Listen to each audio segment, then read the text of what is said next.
Hello and welcome, guys. This is Coach Cooper, and this is going to be part two of my Final Four breakdown.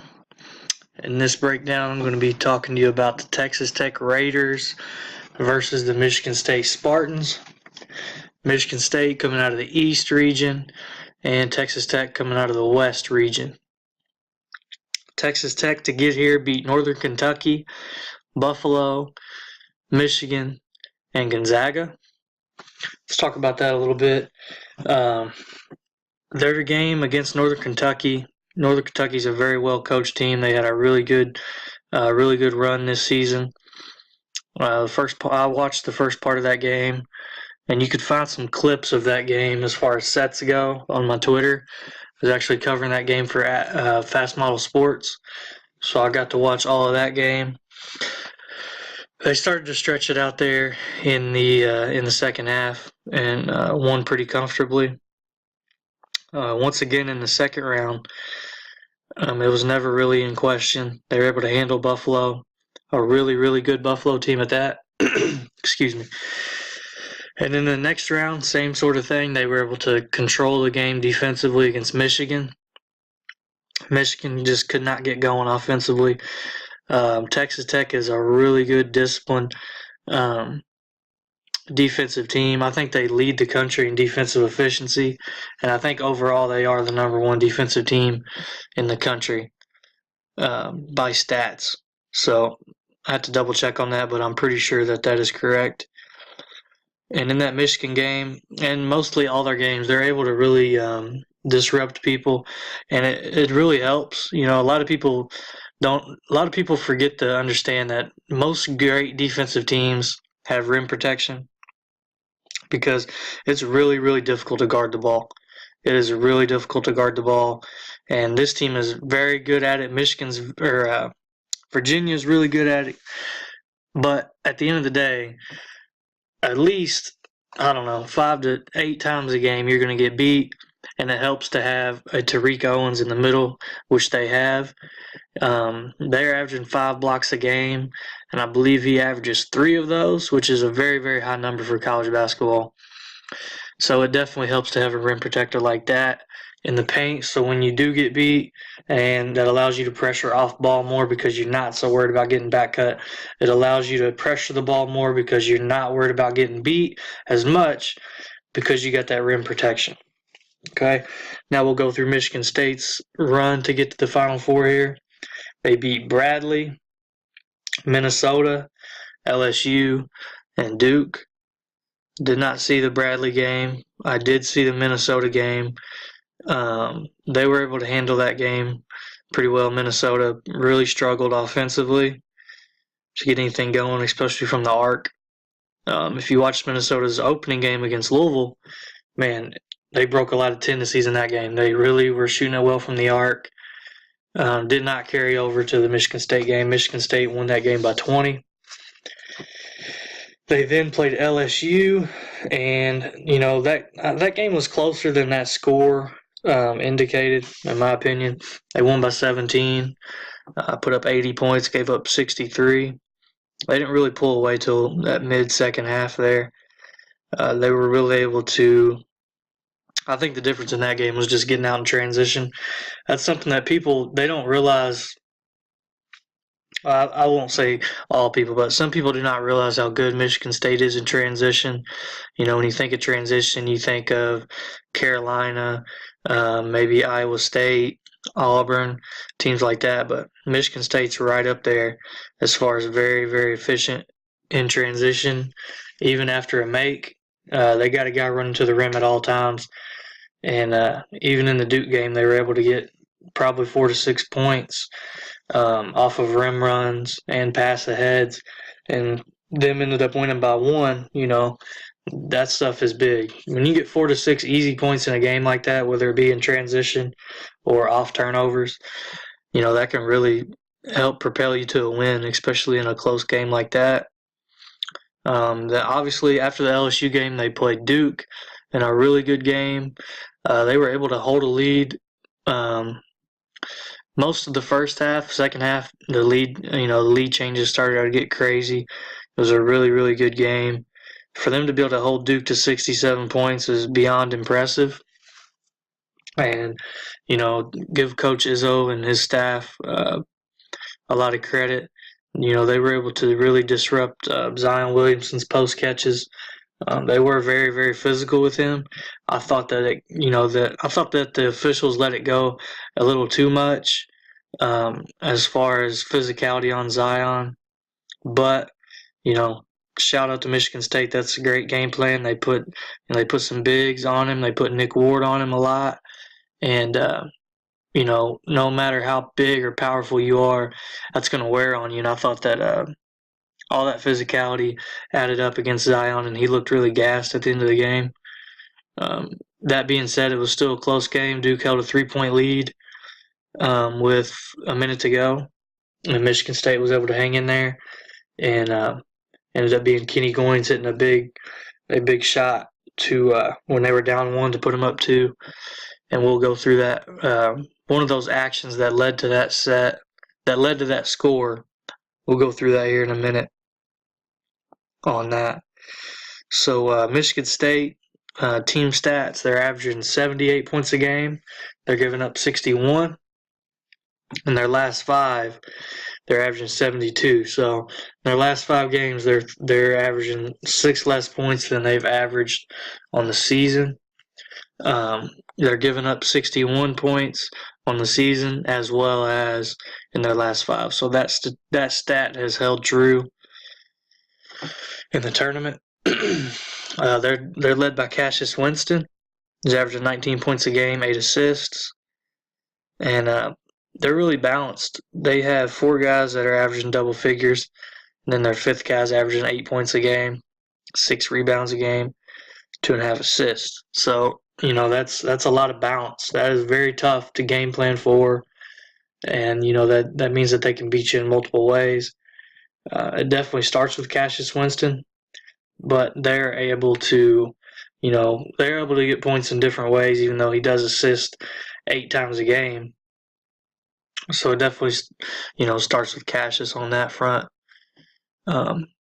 So now let's go ahead, and I'm not going to get into as many sets as I did in the previous breakdown, just because there's a lot to get to with these teams, and this isn't necessarily just a straight X's and O's video. Even though I do love X's and O's, that's what I love. That's what I do. But we're just going to go through one set from each team. This isn't their base offense. This isn't their transition offense. This is just 2 sets from each team that I really like. So the first one from Texas Tech is going to be Stack Flare Open. Kind of a new, I don't know if I'd say new, but kind of a new alignment that has kind of set trend in college basketball as far as this year, is that double stack alignment with 2 guys in the deep corners. So as you can see here, you'll get that double stack action right there. Actually, Duke ran a couple different actions out of that double stack as well. It's funny how, trends, they happen in college basketball a lot. Like, for example, probably 5 to 6 years ago, the horns alignment came along, and then it just started widespreading throughout college basketball. Not as much this year, but man, Duke, they have ran the heck out of some horns actions. Michigan State runs a lot of horns actions. Kansas, it's funny how, and some of that stuff will start at not a huge school or a power conference team, but then it ends up spreading to those. I think that's pretty fascinating. But back to the set here, Stack Flare Open. So very, very simple but effective set, because it really puts some pressure on the defense. Are you going to hedge? It's just like an odd front look, and I don't know if a lot of teams practice guarding this type of ball screen action with that guy right behind the screen, or you don't know what he's going to do on that. So on this one, 2 is going to loop around 5, which makes it even more of an odd setup. And then as 2 loops, he's going to come off this flare from 4. And that simultaneously, as soon as the 2 crosses 5's shoulder, 1's coming off this ball screen. So you kind of gotta imagine a little bit. It's hard to get all of that into a diagram, but all this has happened pretty much simultaneously. 2 is going to loop, and when he crosses 5's shoulder here, that initiates the ball screen action. 5 is going to step up for the ball screen, and then he's just going to get away. And if this guy gets caught in a hedge, the help's occupied on this side, and so this area is going to be open for that lob. And when I say occupy the help, normally who's going to get this lob? It might be 4's defender, might be 2's defender. With this action, 2's defender is having to chase. 4's defender is up here guarding the flare. He's got to guard the slip. He might have to help 2 get through that. They might have to talk to switch that. So that's what I mean by occupying the help. A very simple, effective action from Chris Beard and Texas Tech. Right there. That's Texas Tech, stack flare open. Move on to Michigan State's set that I like. This is out of a chin alignment. And I just wanted to use this one because the chin alignment is something that Texas Tech is going to do a lot. If you're not familiar with the chin alignment, it's going to be 4 out. It's going to be a 4 out alignment. And I can actually go here to show you. What I mean by that. If I can find one here real quick, I don't want to take too much time. See if I can go into building blocks here. No, I must have deleted where I just had the base action. Here's kind of the base chin alignment. You're gonna have 2 slots, 2 wings, and you're gonna have a big. It's 4 out, 1 in, but the one guy that's in, he's up at the elbow area. So I probably could have just explained that instead of trying to find that there. But so that's the chin action. You got 2 wings, 2 slots, and the 5 is up in this elbow area. He could be on either side. So in this set, just back to the chin action for a second. I wanted to use this because Texas Tech uses a lot of chin looks as well. So it's going to be interesting to see how both teams guard and all the different actions you can do out of chin. Texas Tech's going to flare a lot out of it. They're going to downscreen. They're going to kind of freelance. They love those flare slips. They love that action, and I do too. It's good, fun basketball to watch. But let's walk through this chin set from Michigan State. They're going to start with a slot to wing pass, and then the 1's going to inside cut. 4 is going to pin down for 3, but really it's just an exchange. It's not really a screen. They're just going to exchange with each other. 2 is going to dribble up to the slot and throw it to 3. So you end up with this right here. 3 is with the ball in the slot. 4 and the 1 are now your wings because they exchanged. As soon as 2 throws it to 3, he's going to come off this back screen. Now here's where I love chin action. Where I'm from, we call it jersey. That's just like a common it's like common terminology in this area as far as high school basketball goes. We call this our jersey alignments. But around the country it is called chin. This right here might not seem like much, but you can do so much out of this action. So when 2 comes off this back screen, he's going to kind of jog down into here, kind of lull his defender to sleep, and he's going to come back off of a pin down from 5 for the 3 look. Actually, I call that a Ricky cut. Tom Crean used to run that action a lot at Marquette in Indiana, and he calls it the Ricky cut. It's basically a rescreen. So he's going to come off the back screen, and he's going to come off right off a rescreen. Now, if you're a Michigan State fan who's really immersed in X's and O's, that probably looks familiar because this is the actual set that they ran against Duke when they were down 1. And I don't remember what the clock was. It was short time, probably 40, 30 seconds maybe. They ran this action. I'm going to edit this a little bit just so you can kind of see better of what happened in the Duke game. Take that out there. And we'll take this out as well. So imagine here's Cassius Winston and here's Kenny Goins. All right. Cassius came off this back screen. All right. He came off this back screen. There's Zion Williamson right there, X5. All right, we'll put X2. He's guarding Cassius. All right. Zion was probably about right here. Now, when Cassius came off this back screen, both Duke defenders chased Cassius. It got Zion to come down just a little bit. Kenny Goins then was able to pop off of the back screen and get a wide open 3. Absolute clutch shot right there. It was actually flipped, so it was on the other side in the Duke game, but you get the point. He set this back screen for Cassius. It drew Zion to help off the back screen, and he was able to pop to the arc and hit an absolute dagger against Duke to put them up 2, and they subsequently won the game. That was their last offensive possession. Excellent stuff by Tom Izzo out of a timeout. Excellent stuff right there. So that's one of their chin actions for Michigan State. So look forward to that stuff. Even if you're not at X's and O's, learn the game. I learn the game every time I watch a game. I'm the furthest thing from an expert, but I always try to learn different concepts and different stuff when I watch games. So look out for chin actions. That's 4 out, 1 in with the big extended to the elbow. Both teams are going to run plenty of that in the game. So look out for that. Lastly, I just want to say that, Chris Beard, he's definitely come up the ranks as one of the best coaches in the country. You can tell that those guys absolutely love playing for him.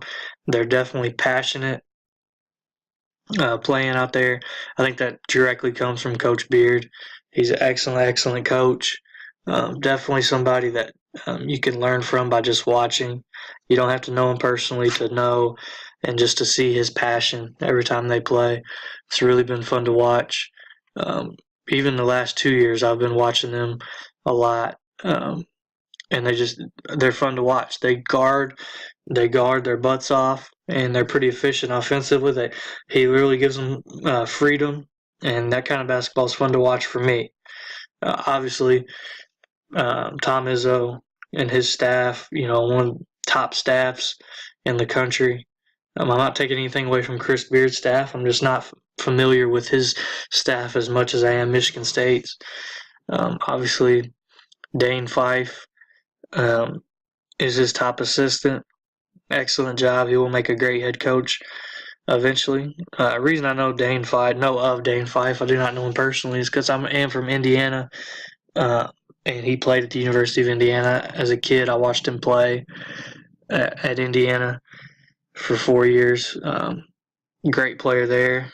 And, he helped them get to the national championship game in 2000, I believe it was. No, it was 2002. So yeah, he's the head assistant at Michigan State. Obviously, Tom Izzo is one of the best coaches in the country.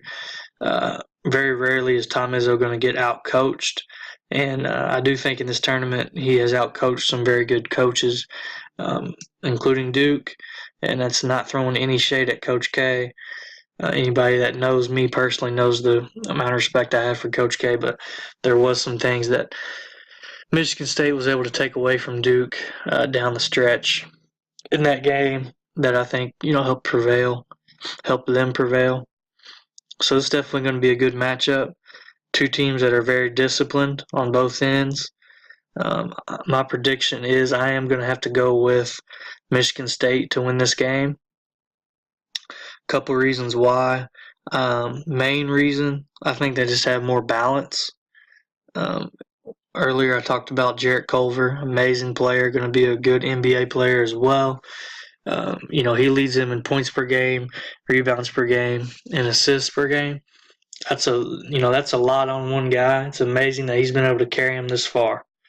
I'm not taking anything away from him or that team. This game. I'm like I said, I'm no expert. I could be wrong on this. Wouldn't be the first time, won't be the last time. But I just think against a team that's gets pretty much a week to prepare. It's gonna, Michigan State is gonna take him away in some sort. He might score, but I just don't see Jarrett Culver being able to take over the game like he has been able to do throughout the season against Michigan State. They just have too many bodies that they could rotate on him. Like Michigan State, they have 4 guys that average double figures, and then their 5th guy's averaging, 8, almost 9 points a game. With Texas Tech, it's a little bit different. Jarrett Culver's averaging 19. Next guy's averaging 10, and then there's like a little drop off there. So I just think the team that has more balance is going to win the game, and that'd be Michigan State in this one, so that's who I got. Lastly, I'll just say I think transition will play a part. It's going to have to for Michigan State. If Texas Tech can turn this solely into a half-court game and not turn the ball over, Texas Tech could win this game absolutely. I just think Michigan State, they're built for transition. Even after makes, they're pushing. They're looking to throw the ball ahead. They always got a guy running to the rim. So I feel like they'll be able to get 4 to 6 points in that area. And I believe that's going to be the difference. Last thing I want to say, like ESPN and some other media outlets that I've been seeing, they keep talking about how, Izzo's been there so many times and this is Chris Beard's first time. That's true. That's a fundamental fact. Izzo's been there a lot. Now, it's just, and I could be wrong, this is my humble opinion, I feel like that has no bearing on the game. At the end of the day, Chris Beard's coached in a lot of games, and this game is no different. It's 40 minutes long, and I think, once that ball's thrown up, there's no advantage for, a guy that has been there 8 times or a guy being there once. I may be wrong. I just feel like it has no bearing in the outcome of the game. So I don't buy much into Michigan State having the advantage because Texas Tech hasn't been there. That's pretty much it, guys.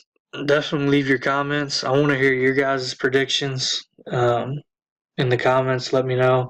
I'm going to try to figure out how to leave one of the cards in here so I can get a poll. I'd like to see a poll on who you guys got winning this game. Definitely leave your comments, thoughts. Consider subscribing. Give me a like if you can. And I look forward to the games, guys. I hope you guys enjoy them as well. And we'll see you in the next video.